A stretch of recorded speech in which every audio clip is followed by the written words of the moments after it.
This YouTuber gives us his step-by-step plan to his ultimate ICT trading strategy, but can it pass a prop firm challenge? Let's find out. My name is Eddie Pips and I'm on a mission to test mechanical trading strategies to see if they truly stand up to the prop firm challenge.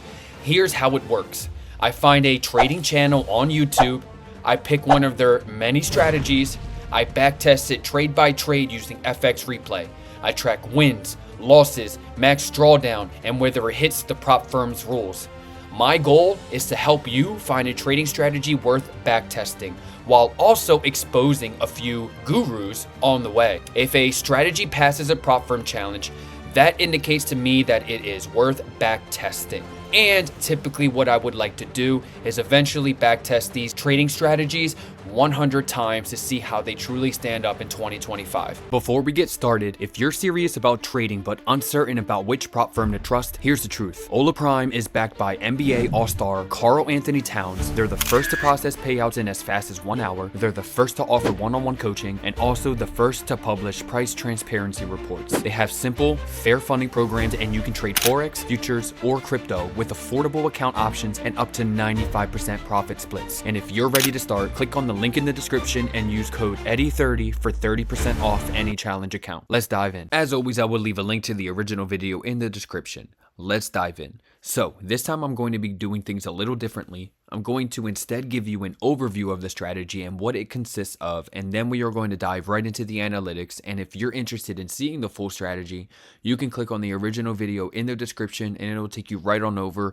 But before you do that, wait to see the analytics to see if it's even worth it. First things first, the pair that he is backtesting or showing these trade results in his video is MES or ES in futures, or also US 500 or the S&P 500. The time frame that he uses to trade on is the 15-minute time frame, and his execution time frame is also the 15-minute time frame. He only executes trades in the London session and the New York session as well. The London session that he uses is 3 a.m. to 5 a.m. and the New York session he uses is 8 a.m. to 10:30 a.m. The outline of his strategy consists of 4 things. For daily directional bias, he uses 3 EMAs, the 50, the 100, and the 200. To get his daily directional bias, in order to look for buys, you are going to look for the 50 EMA being above the 100 EMA, which is also above the 200 EMA. And for sells, what you're looking for is the 50 EMA to be below the 100 EMA, which is also below the 200 EMA.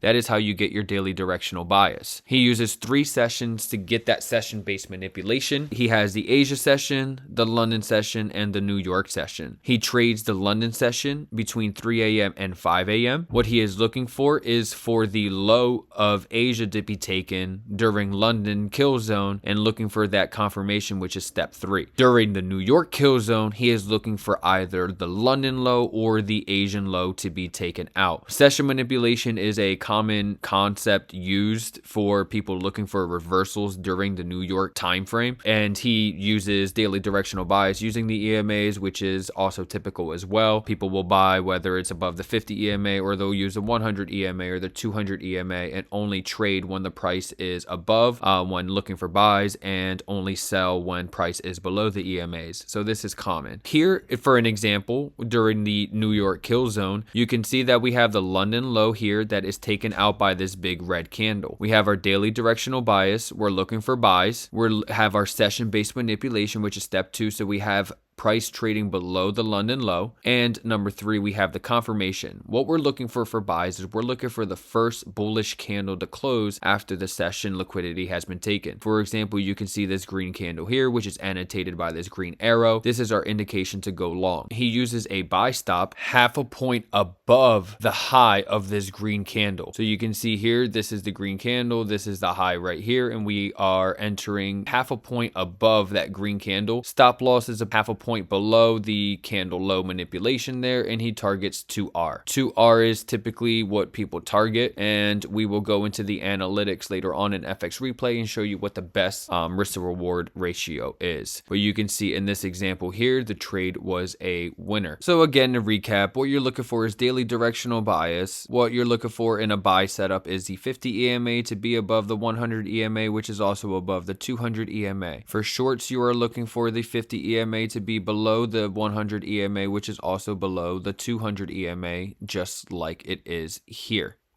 You're looking for your session-based manipulation. So during the New York kill zone, you're waiting for London or Asia low to be taken out. And then what you're looking for number 3 is the confirmation. You're waiting for a green candle, so a bullish candle to close here, and you're going to put your entry half a point above the candle high, and then you're going to put your stop loss about half a point below the session-based manipulation, and you are going to target 2R. So in order to see if this could pass a prop firm, I had to follow prop firm rules. The prop firm program that I decided to follow the rules for was the 2-step standard evaluation from funded traded markets. The target for phase 1 is 10%. The target for phase 2 is 5%. The max daily drawdown is 4%, and the max overall drawdown is 10%. And you can get a up to 80% profit split with this prop firm challenge. The account size that I decided to use was a 10K account size, and it had a minimum trading days of 4. So for the FXReplay analytics, did this pass a prop firm challenge? Yes, it did. It took a little bit, but this strategy decided to go from being a complete buster for the first 6 months to a complete winner shortly after. You can see the equity curve here. The total profit was 15.89%, and we can see some better analytics over here using my Edge Finder. You can see challenge passed, yay. Net profit is 15%. I'm not sure why it says 14% here, $1,400, but regardless. The max drawdown was 8%, which was The win rate was 46%, which was absolutely amazing. You can see the equity curve here. We started at 10K and we went down and down and down, losing 8 in a row and just going down and barely staying, just being below that 10K initial balance here. And then we just decided to run off and just win after win after win. You can see we had 41 total trades, 22 of them being losers, 19 of them being winners, winning max 4 in a row and lost about 5 in a row there. So on Edge Finder, let's take a look at our daily performance breakdown here. You can see that Wednesday was the worst day here with a 14% win rate with 7 trades on Wednesday. What's really cool here is we can see what the analytics would be without trading Wednesday by just selecting Monday, Tuesday, Thursday, Friday. So our P&L would have actually been $1,800. The win rate would have been 53%, but we would have only dropped to 34 trades. So not trading Wednesday would have been nice. Let's go to our session performance breakdown. During London, we made $1,000. We had a 50% win rate with 14 total trades, so not very many trades at all. During New York, we made $400. With a 40% win rate. Here, if you just click on London, it'll show you what the win rate would have been with just London being selected. So it would have been $1,000 there with a 57% win rate. Let's take a look at the performance calendar. You can see that we barely had any trades. January was 3, February was 5, March was 3, April was 3, May was 5, June had the most.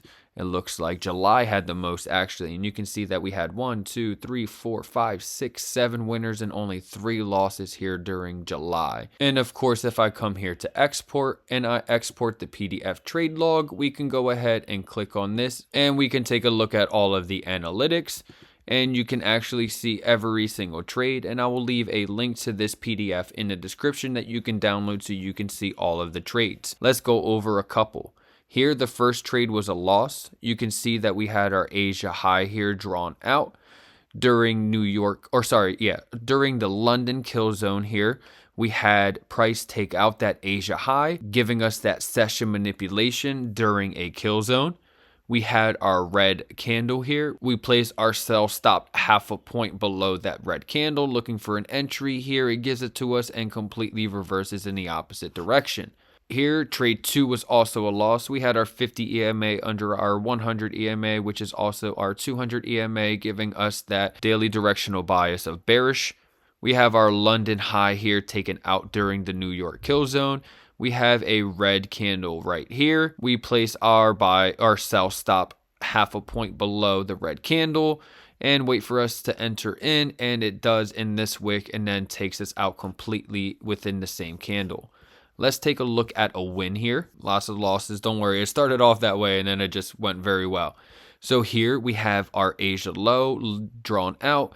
And during the New York kill zone, we had price come down, take out the Asia low. You can see here that price took out the Asia low before the New York kill zone, but price did not close below the Asia low. So during the New York kill zone, when price came down and traded below the Asia low again and gave us this green candle here, we placed our buy stop half a point above the green candle. It tagged us in right here. Stop loss was below the low, half a point below the low, and we targeted 2R. So would I trade this strategy? Yes. Well, although it did have very little trades with only 41 trades, and I backtested all the way to almost mid-August from January. So 8.5 months of trading to only have 41 trades, but to be able to have a 46% win rate. And you would have a 53% win rate if you left Wednesdays out, which you can see the win rate was the lowest. And Thursday being the best day. It had a max drawdown of 8%, which is still within that 10% threshold for this challenge and most challenges like FTMO and all your other fun, fancy prop firms. We performed best during the London session with a 57% win rate. We had a terrible equity curve in the beginning, which honestly would have made me stop wanting to trade this strategy because I myself is still working on my discipline as a trader. So being able to stick with this strategy through the first 6 months before I started seeing any real profits would really mess with me.